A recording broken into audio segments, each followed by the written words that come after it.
Good morning తమ్ముడు.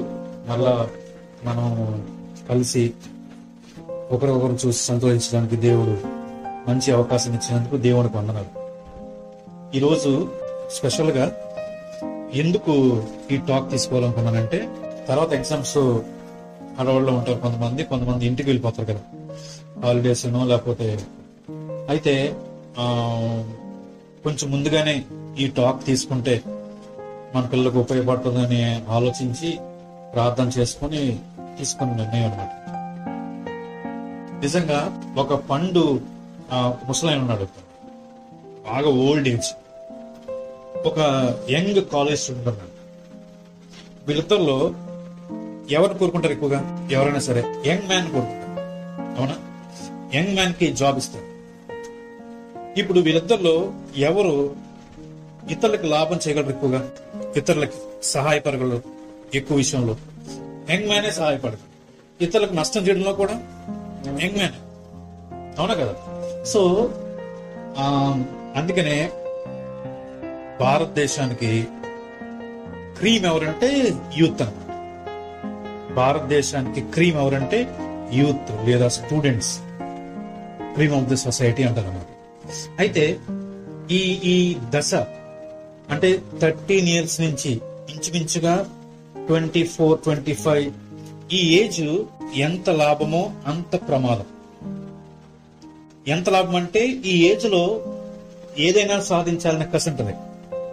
ఏదో ఒకటి అచీవ్ చేయాలి నా లైఫ్ లో, ఏదో ఒకటి నన్ను నేను ప్రూవ్ చేసుకోవాలి అని చాలా కష్టపడగలరు.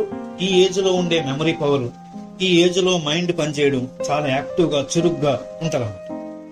At the same time parallel గా ఇదే ఏజ్ లో చాలా స్ట్రగుల్స్ ఉంటాయి. ఎటువంటి స్ట్రగుల్స్ అంటే, ఇదే ఏజ్ లో చాలా మంది యూత్ వారికి వచ్చిన శోధనలో పడిపోతా ఉంటారు అన్నమాట.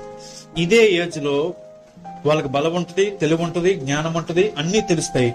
కానీ పాపం చేయకుండా ఉండలేని ఏజ్ అన్నమాట.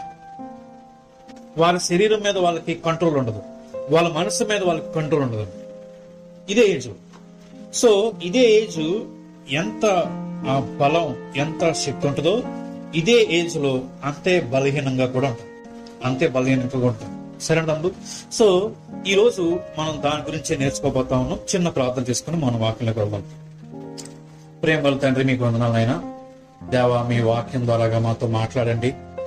మీ మెలడైన స్వరాన్ని మాకు వినిపించండి ప్రభువా. మీ వాక్యం జీవం కలిగింది దేవా. ఈ రోజు టెంప్టేషన్స్ అనే ఒక స్పెషల్ గా నేను దాని గురించే మాట్లాడాలని అనుకుంటా ఉండగా దేవా, మీరే ఆయన మాతో మాట్లాడండి, మాకు అర్థమవడానికి సహాయం చేయండి దేవా. దీని యొక్క ఫిలాసఫీని అర్థం చేసుకోవడానికి ప్రభా నాయన కృప్చమించమని ప్రభా, గ్రహించి సత్యాన్ని గ్రహించి ప్రభా దీని నుంచి మేము తప్పించబడడానికి మాకు సహాయం చేయమని యేసు నామంలో అడిగి వేడుకుంటున్నాం తండ్రి, ఆమేన్. తమ్ముడు, మనకి దేవుడు ఎప్పుడు ఒక వ్యక్తిని పాపం చేయడానికి శోధించడు. దేవుడు ఎప్పుడు ఒక వ్యక్తిని పాపం చేయడానికి శోధించడు.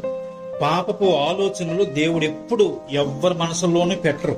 ఎందుకంటే అది ఆయన స్వభావానికి విరుద్ధం అన్నమాట. ఆయన స్వభావం చాలా పరిశుద్ధమైంది కాబట్టి ఒక వ్యక్తిని పాపం చేయడానికి ఎప్పుడు దేవుడు ప్రేరేపించడు. అయితే మరి మనం పాపం చేయడానికి ఎవరు ప్రేరేపిస్తారు చూద్దాం.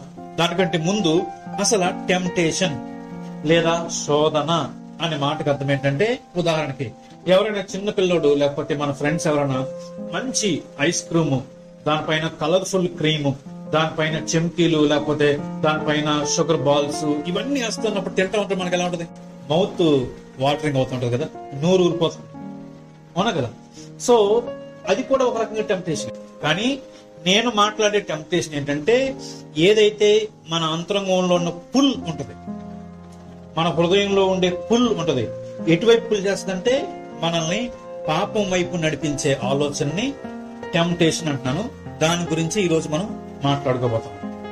సరే తమ్ముడు, టెంప్టేషన్ అంటే మనల్ని లాగడం అన్న, దేని వైపు? పాపం చేయడానికి లాగడం. ఓకేనా? అయితే నెక్స్ట్, ఈ టెంప్టేషన్ ఎలా వస్తుంది? ఎవరు మనం టెంప్ట్ చేస్తారు? అనేది మనం చూద్దాం వాక్యంలో. చూడండి, యాకోబు పత్రిక తీయండి. యాకోబు పత్రిక తమ చిన్న బైబిల్స్ లేవా? తమకు బైబిల్. యాకోబు పత్రిక మొదటి అధ్యాయం తమ కొంచెం హెల్ప్ చేద్దాం. మొదటి అధ్యాయం 12 నుంచి 15 వచనాల వరకు చదువుతాం. యాకోబు పత్రిక మొదటి అధ్యాయం 12 నుంచి 15 వచనం వరకు. ఓకేనా? పేతురు పత్రిక ముందుంటుంది. శోధన సహించువాడు ధన్యుడు, అతడు శోధనకు నిలిచిన వాడై ప్రభువు తన్ను ప్రేమించు వారికి వాగ్దానం చేసిన జీవ కిరీటము పొందును. దేవుడు కీడు విషయమై ప్రతివాడు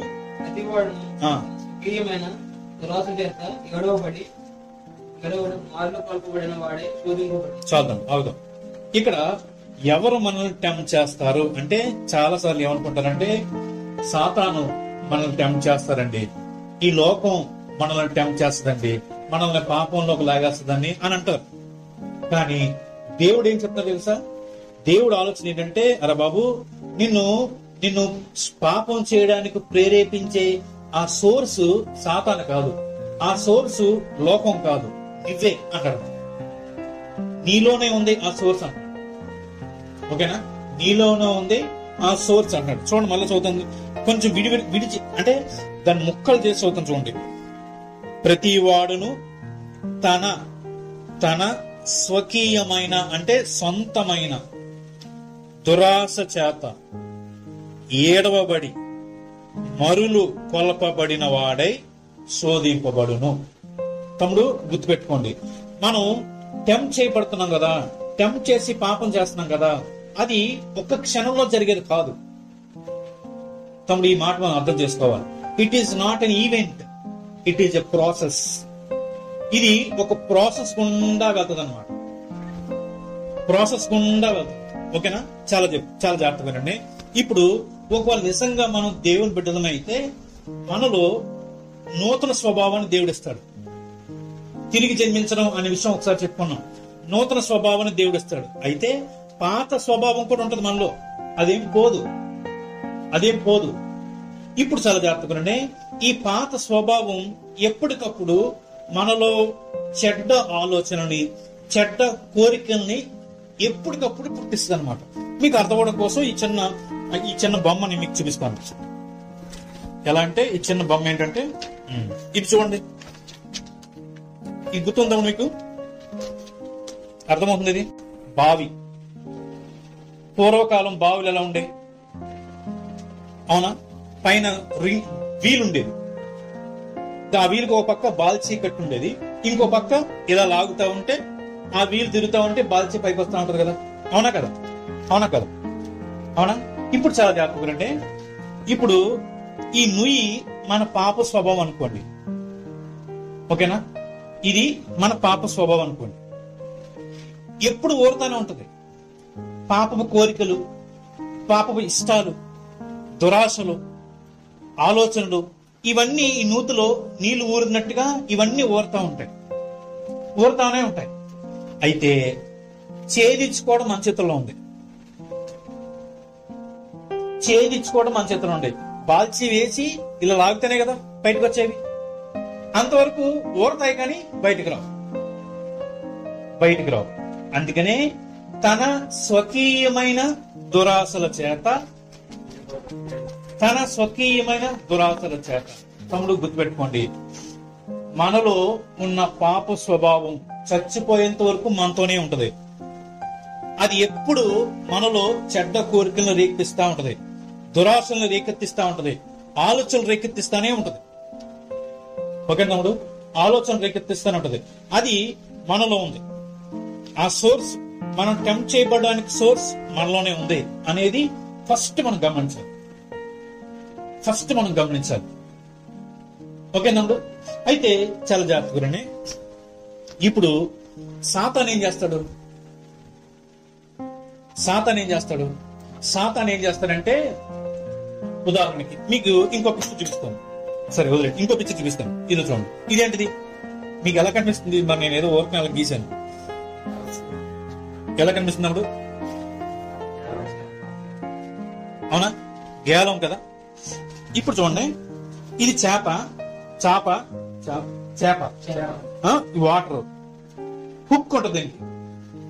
ఈ హుక్కి ఏం కడతాడు? ఎర కడతాడు కదా.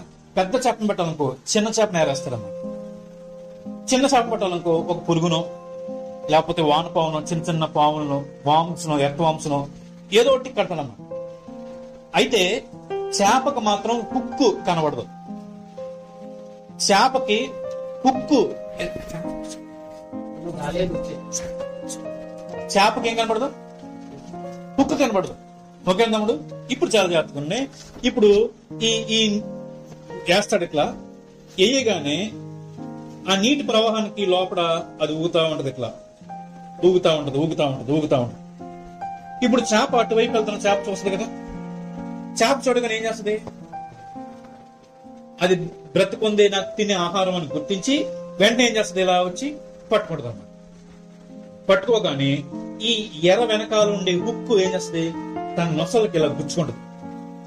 వెంటనే బరువు ఎక్కుద్ది. వీడికి అర్థమవుతుంది. ఏం చేస్తారు? వెంటనే ఇట్లా పైకి లాగేస్తారు. ఓకే తమ్ముడు, పైకి లాగేస్తారు. ఇప్పుడు చాలా జాగ్రత్తగానండి. ఎర మాత్రమే సాతాను వేయగలదు. ఎర మాత్రమే సాతాను వేయగలదు. ఆ ఎర సెల్ ఫోన్ అవ్వచ్చు, ఆ ఎర సినిమాలు అవ్వచ్చు, ఆ ఎర మీ కాలేజీలో అమ్మాయి అవ్వచ్చు, ఆ హీరోయిన్ అవ్వచ్చు, ఆ హీరో అవ్వచ్చు, ఆ ఫుడ్ అవ్వచ్చు, ఏదైనా అవ్వచ్చు. ఎర మాత్రం వేస్తాడు.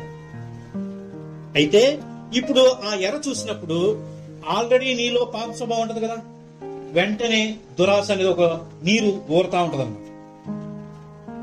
ఊరుతా ఉంటది. ఇప్పుడు ఈ దురాశ అనే నీరు ఊరినప్పుడు పైకి చేదాలా చేదకూడదా అనేది నీ చేతుల్లో ఉంది. ఒకవేళ నువ్వు చేదేవనుకో ఏమొద్ది? ఇప్పుడు చూడండి, ఇక్కడికి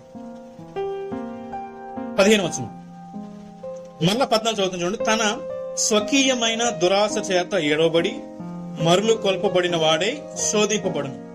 దురాశ గర్భము ధరించి పాపమును కనగా పాపము పరిపక్వమై మరణమును కను. తమ్ముడు, సాతాను ఎర మాత్రమే వేయగలడు.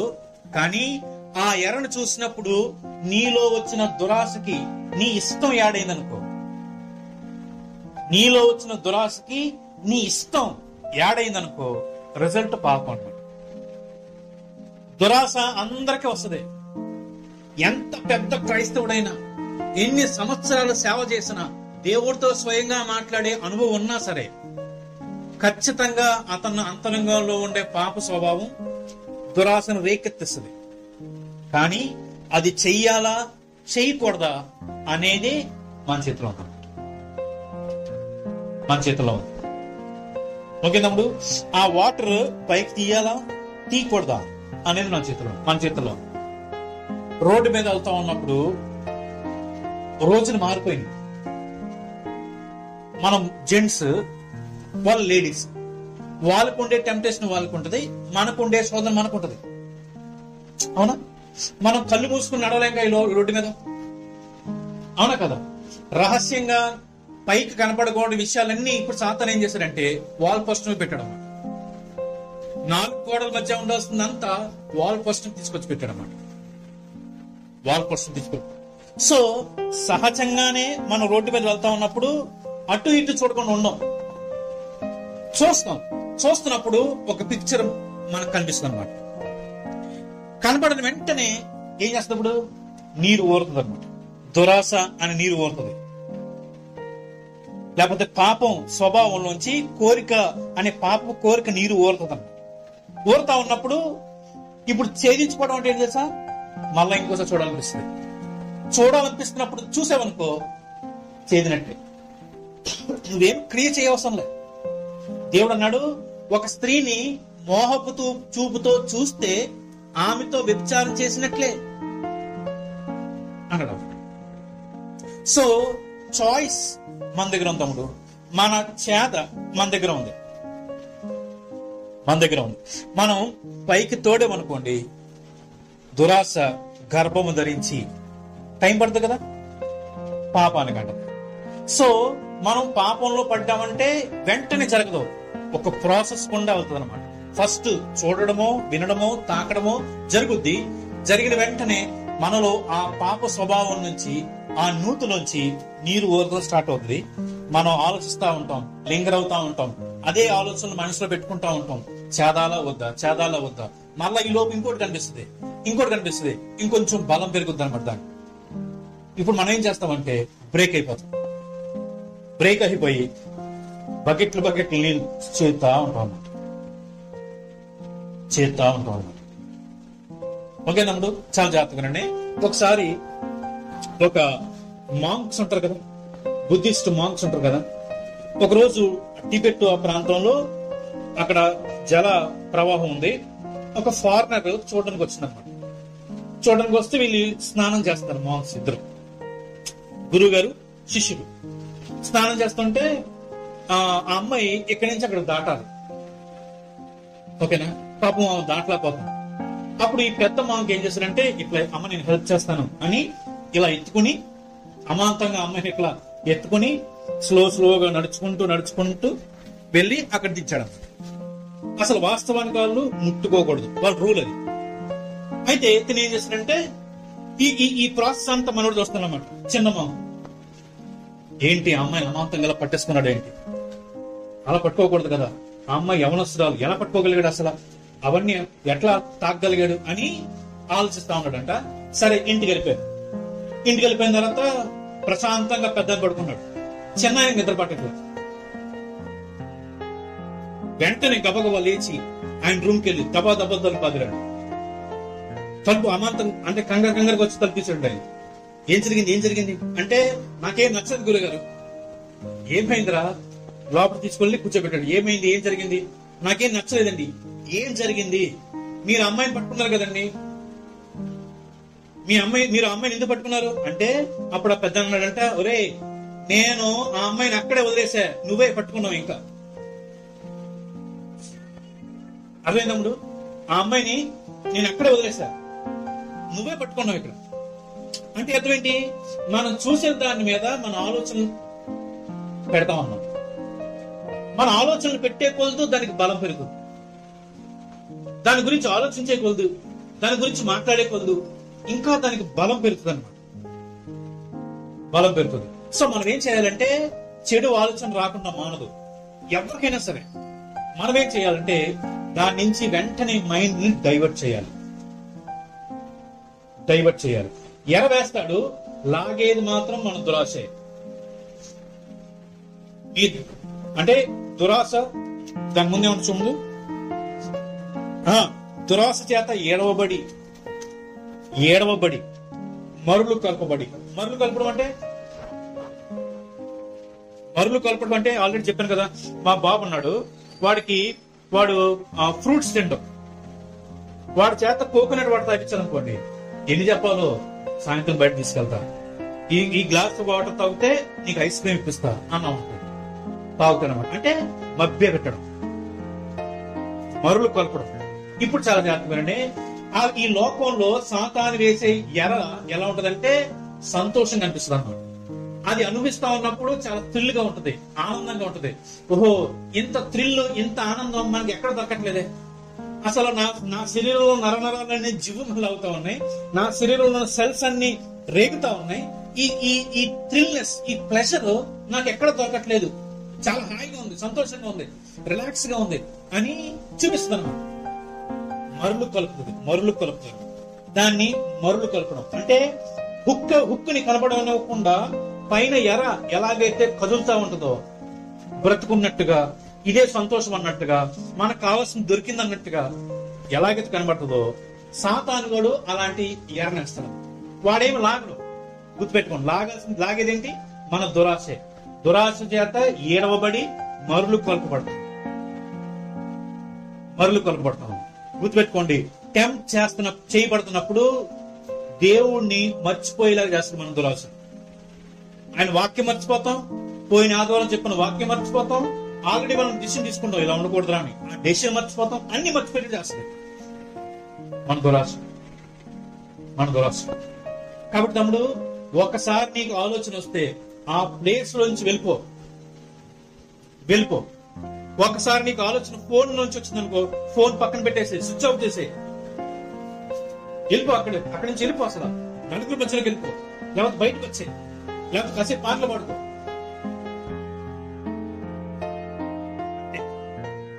కానీ నువ్వు అక్కడ ఉన్నావా,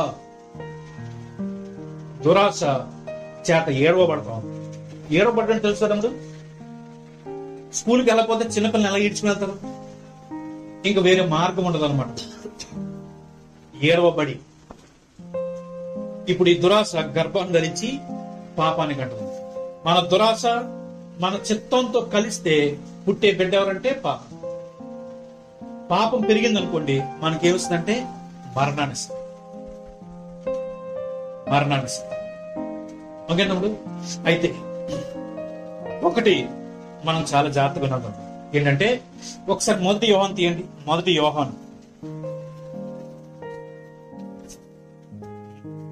రాసిన మొదటి పత్రిక,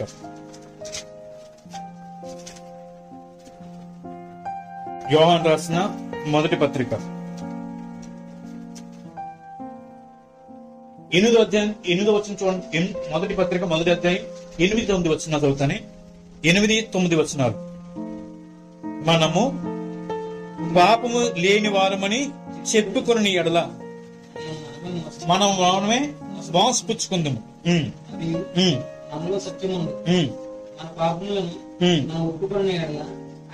ఆయన నమ్మదగిన వాడు, నీతిమంతుడు గనుక తమ్ముడు బైబిల్ చెప్తా ఉంది, నువ్వు అసలు ఏ పాపము చెయ్యట్లేదు చెప్పట్లే, చెయ్యమని చెప్పట్లే, నువ్వు చేస్తావని దేవుడు తెలుసు. కానీ దేవుడు అన్నది తెలుసా, కమ్ టు మీ, నా దగ్గర రా. నీ పాపం ఒప్పుకుంటే ఆయన నమ్మదగిన వాడంట. నా పాపాలు క్షమిస్తారా, క్షమించడా, అరే నేను ఇలా చేస్తేనేంటి, ఇలా చేయకూడదు కదా, దేవుని కోపం నా మీద, ఇలాంటి ఆలోచనలన్నీ వస్తాయన్నమాట. ఏ మొహం పెట్టుకుని మళ్ళీ ప్రార్థన చేయను, ఎలా ప్రార్థన చేయను, సిగ్గేస్తుంది, కొంచెం షైగా ఫీల్ అవుతాం, గిల్ట్ వస్తుంది అనమాట. కానీ దేవుడు ఏమంటాడంటే, నాకు తెలుసు, నా దగ్గర రా. నా దగ్గరకు వస్తే ఆయన తోసేటండి. ఎందుకంటే మన బలహీనత ఆయనకు తెలుసు, మన బలహీనత ఆయనకు తెలుసు. సో ఆయన దగ్గరకు వస్తే ఆయన చేసే మొట్టమొదటి పని తెలుసు తమ్ముడు. చిన్న కుమారుడు తండ్రి దగ్గరికి వస్తే ఏం చేశాడు? చేసే పని అదే. అమాంతంగా ఇలా పడి మెడ మీద పడి ముద్దు పెట్టుకుంటాడంట. మరలా తన కుమారుడిగా నేను అంగీకరిస్తారంట. అంటే నీ పాపాలు క్షమించి సమస్త దుర్నీతి నుండి నిన్ను పవిత్రపరుస్తారంట. సో తమ్ముడు, మనం దేని ద్వారాగైనా టెంప్ట్ చేయబడినప్పుడు దేవుడు సహాయం కోరుకుని దాని నుంచి బయటకు రావాలి. కానీ ఒకవేళ మనం పడితే కనుక ఇమ్మీడియట్ గా చేయాల్సిన పని ఏంటంటే, అమాంతంగా వెంటనే ఆయన చంద్రుకి వెళ్ళి క్షమాపణ కోరుకోవాలి. ఓకే తమ్ముడు, ఒక మాట చూడండి. ఉదాహరణకి దావీదు బెత్షెబా తెలుసు కదా తమ్ముడు. దావీదు మహారాజు పైన మేడ మీద తిరుగుతా ఉన్నాడు. సాయంత్రం కాలం సమయంలో మేడ మీద తిరుగుతా ఉన్నప్పుడు దూరంలో ఒక స్త్రీ స్నానం చేస్తున్నప్పుడు చూశాడండి. అది పాపమా కదా తమ్ముడు? మీ దృష్టిలో పాపమే కదా? చూశాడు, పాపం. ఇప్పుడు నువ్వేం చేస్తావంటే అదే దృశ్యాన్ని ఒక టీవీలో చూస్తున్నావు, సెల్ ఫోన్ లో చూస్తున్నావు. పాపమా కదా? పాపమే.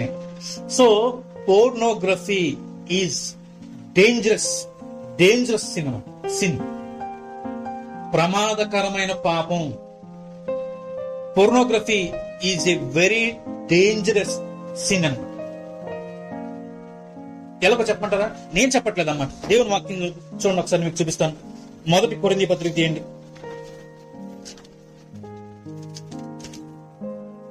6వ అధ్యాయం తీయండి.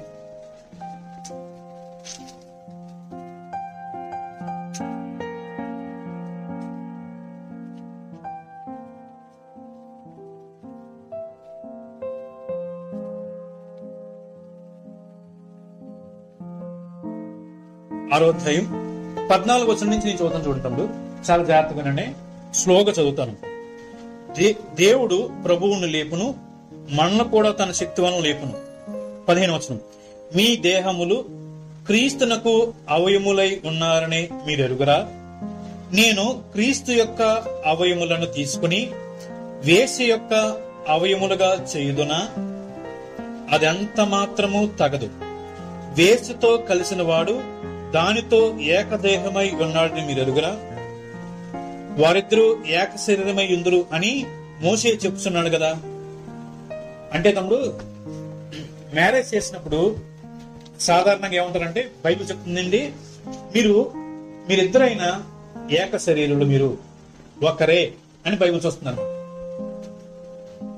మ్యారేజ్ అయినప్పుడు వాళ్ళిద్దరిని ఒకే దేహంగా చూస్తుంది బైబిల్. ఒక్కరే, ఒకే మనిషి కలిగి ఉండాలి.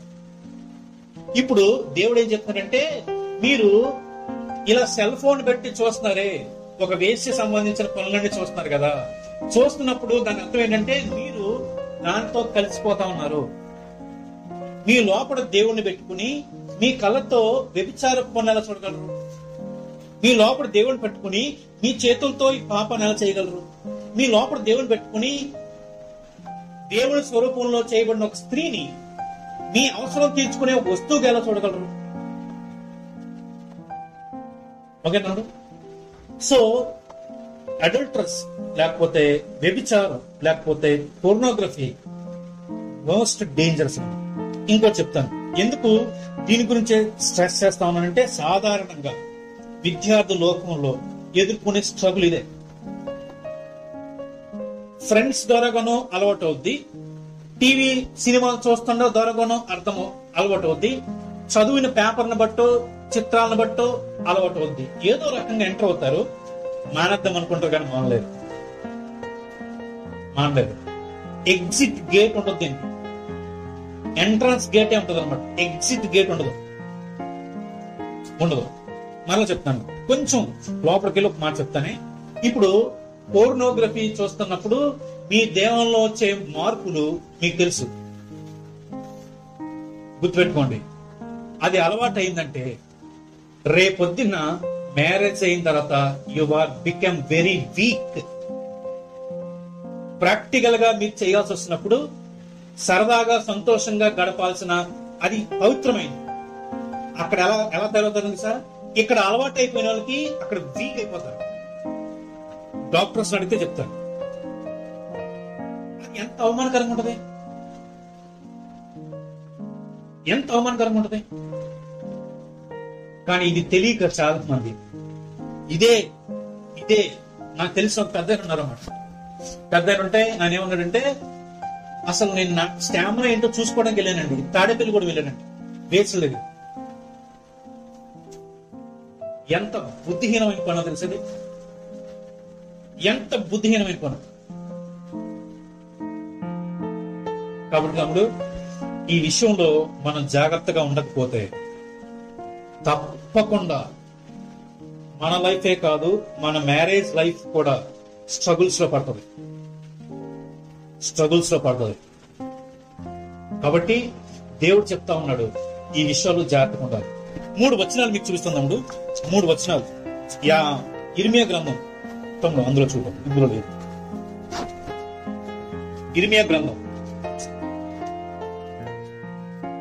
17వ అధ్యాయం 10వ వచనం చూడండి.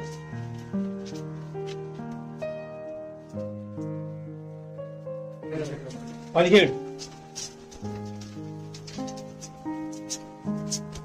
ప్రవర్తన బట్టి వారి క్రియల ఫలం చొప్పున యెహోవా నేను హృదయమును పరిశోధించువాడను, అంతరింద్రియములను పరీక్షించువాడను. ఏంటమ్ముడు మళ్ళీ ఒకసారి చదువు. ప్రవర్తన బట్టి ఒక్కని ప్రవర్తనను బట్టి వాని క్రియల ఫలము చొప్పున ప్రతీకారం చేయుటకు నేను హృదయమును పరిశోధించేవాడిని, చేసే పనులకి ప్రతిఫలం ఇచ్చేవాడిని.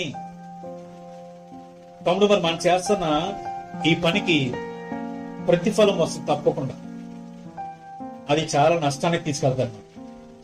కాబట్టి వీ షుడ్ ఫియర్ గాడ్. రెండోది, ఇదే ఇర్మియా గ్రంథం 23-24 చూడండి.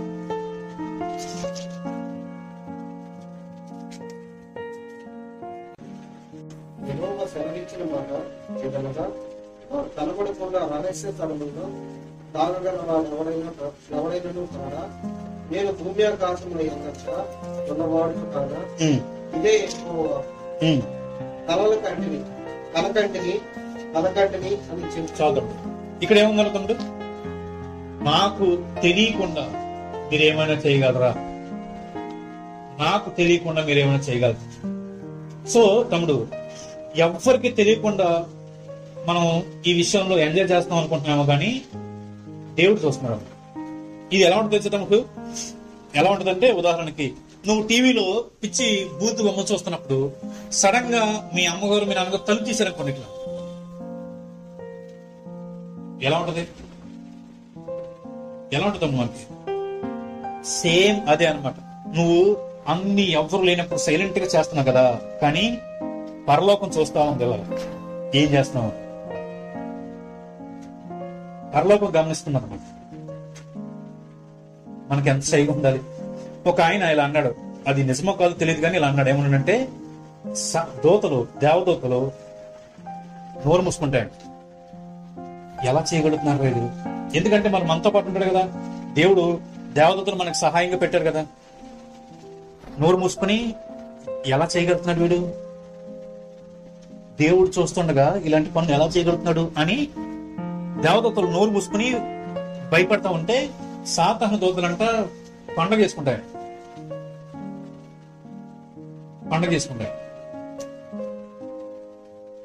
3వ రిఫరెన్స్ 5వ అధ్యాయం 22-23 చూడండి. ఇదే ఇర్మియా.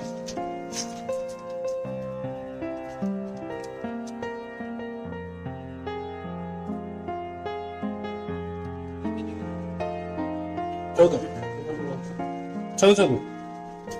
తిరుగుబాటును దోషములు చేయు మనసు గలవారు, వారు తిరుగుబాటు చేయుచు తొలగిపోతున్నారు. 22-23 5వ అధ్యాయం చదువుతాం. సముద్రం దాడి లేకున్నట్లు ఎంత తొలను అవి ప్రవలేకయు, ఎంత భోజించను దాన్ని దాటలేకయు ఉండినట్లుగా నిత్య నిర్ణయం చేత దానికి ఇసుకను సరిహద్దుగా నియమించిన నాకు మీరు భయపడరా? ఆ సన్నిధిని వణకరా? ఇదే యెహోవా. తమ్ముడు ఒకసారి అంటే దేవుడు చేసిన పెద్ద పని చెప్పాడు అన్నమాట. ఏం చెప్పాడంటే, సముద్రము అంటే అలలు ఎంత పైకి ఎగిసిపడుతున్నా సరే ఒడ్డుకు వచ్చేటప్పటికి అణిగిపోతాయి అన్నమాట.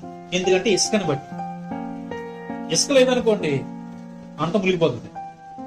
అటువంటి ఇసుకని పెట్టిన నేను ఎంత జ్ఞానం నాకు ఉంది. అలాంటి జ్ఞానవంతులైన మీ దేవుడి దగ్గర కనీసం భయపడరా మీరు?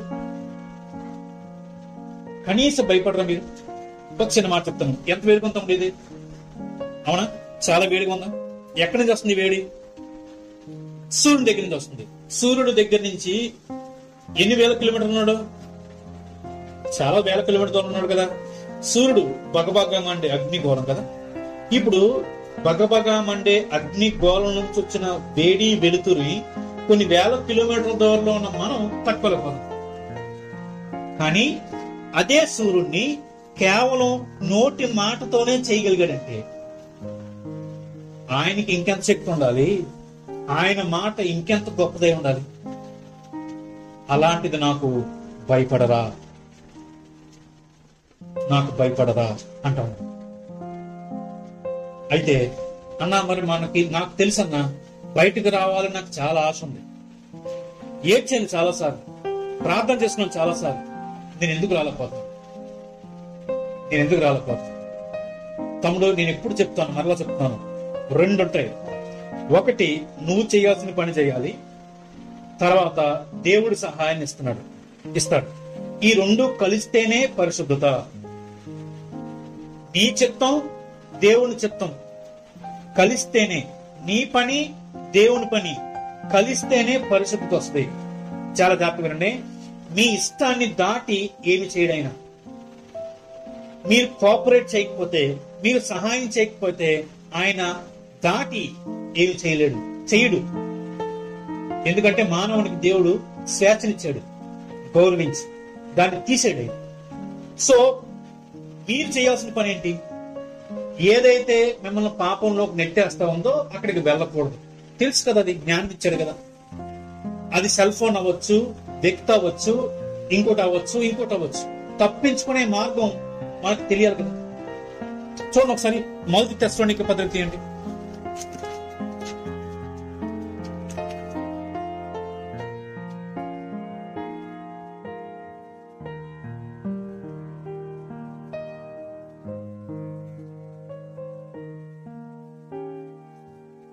నాలుగో అధ్యాయం 3, 4, 5 వచనం చదువుతుందాం.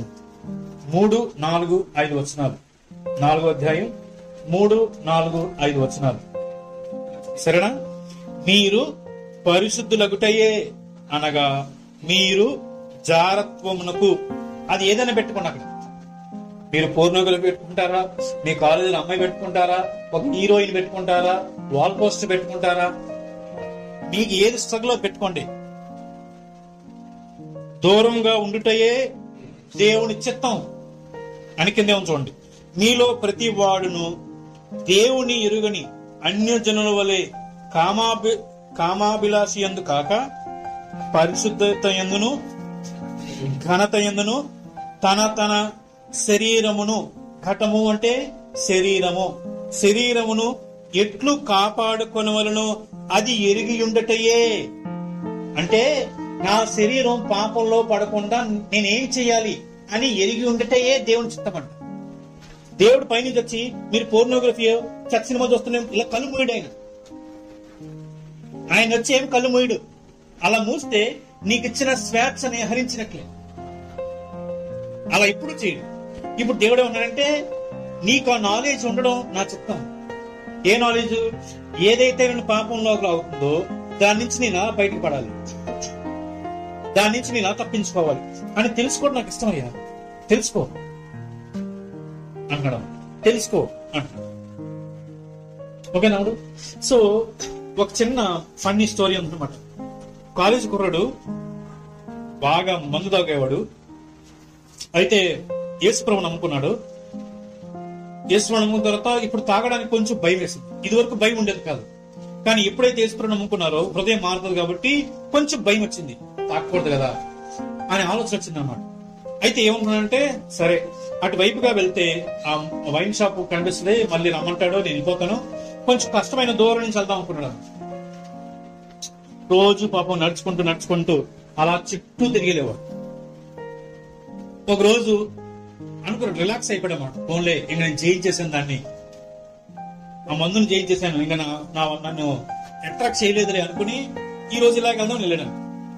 వెళ్తున్నప్పుడు ఇట్లా చేయబెట్టాడు, ఇట్లా ఇటువైపు పుస్తకం అడ్డు పెట్టుకుని వైన్ షాప్ కనపడకుండా ఇలా పుస్తకం అడ్డు పెట్టుకుని వెళ్ళిపోయాడు.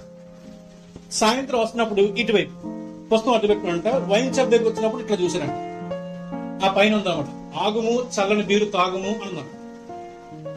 అంతే, చదివాడు, లోపలికి వెళ్ళాడు, మందు తాగాడు.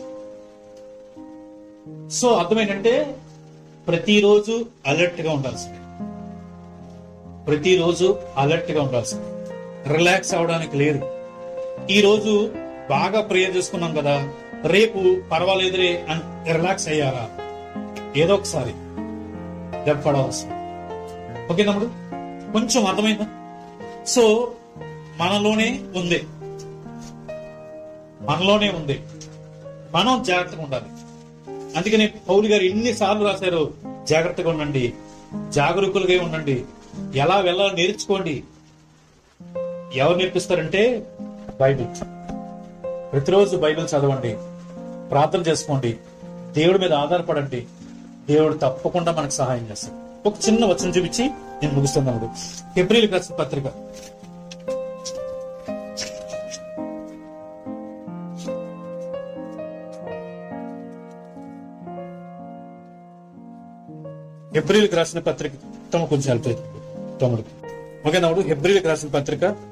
2వ అధ్యాయం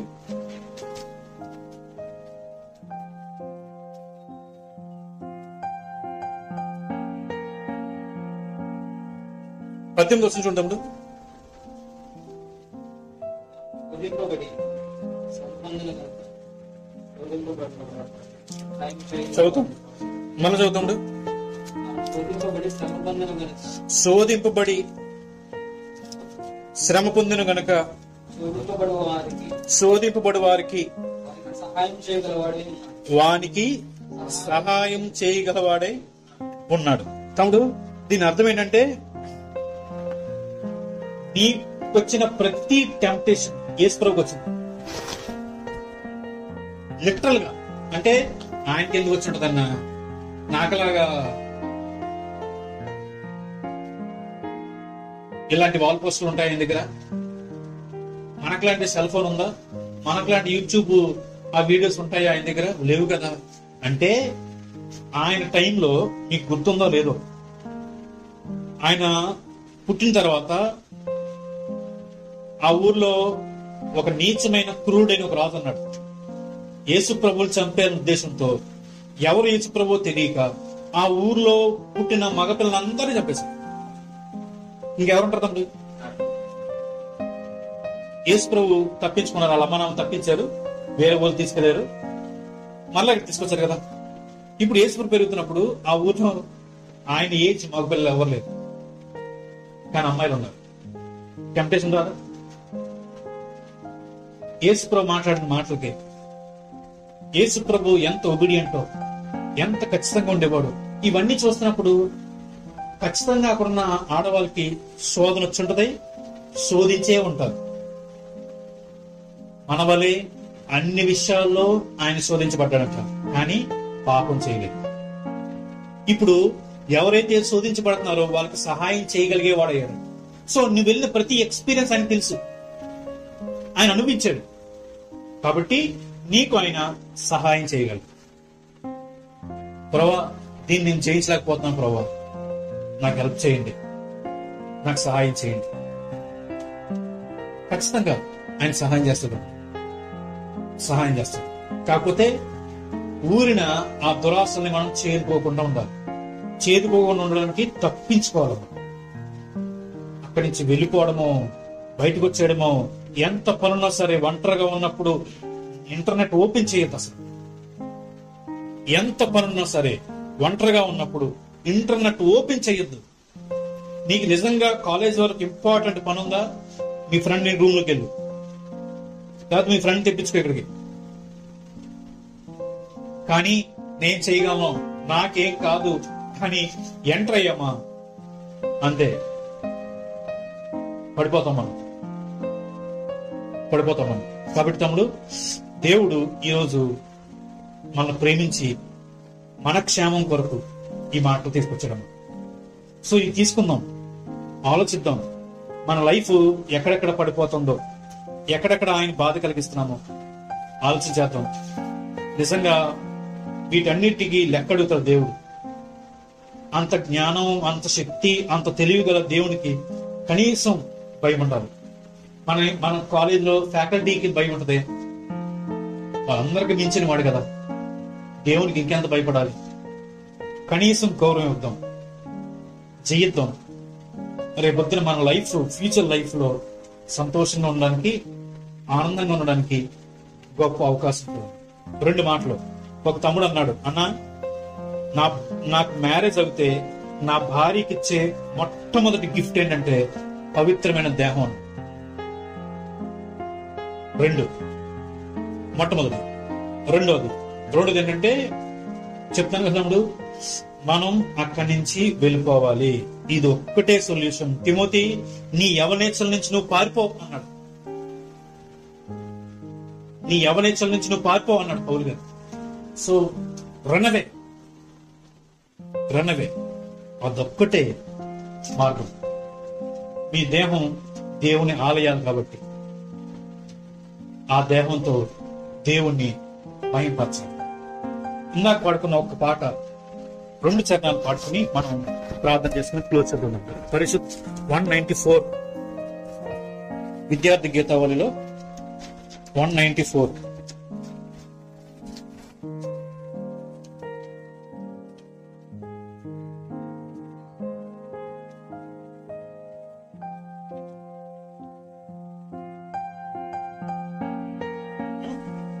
2వ వచనం 4వ వచనం.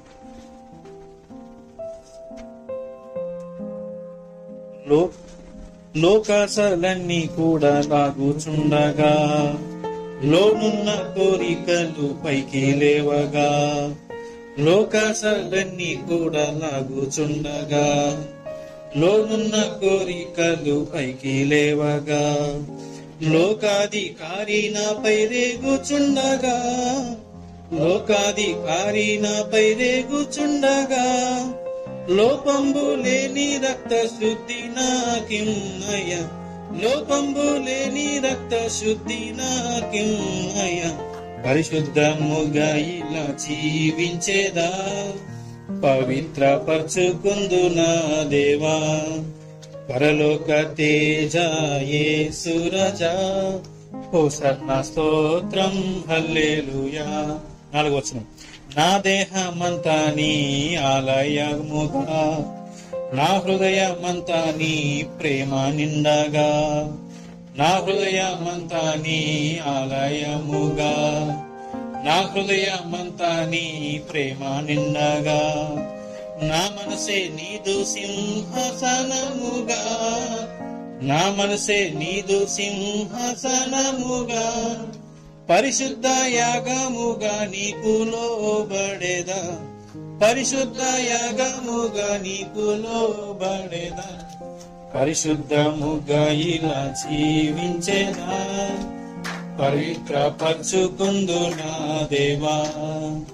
పరలోక తేజ యేసు రాజా, హోసన్నా స్తోత్రం హల్లెలూయా. పరిశుద్ధాత్ముడా కడుగుమా, ఆత్మలో బలమిచ్చి బ్రోగుమయ్యా. పరిశుద్ధాత్ముడా కడుగుమా, ఆత్మలో బలమిచ్చి బ్రోగుమయ్యా.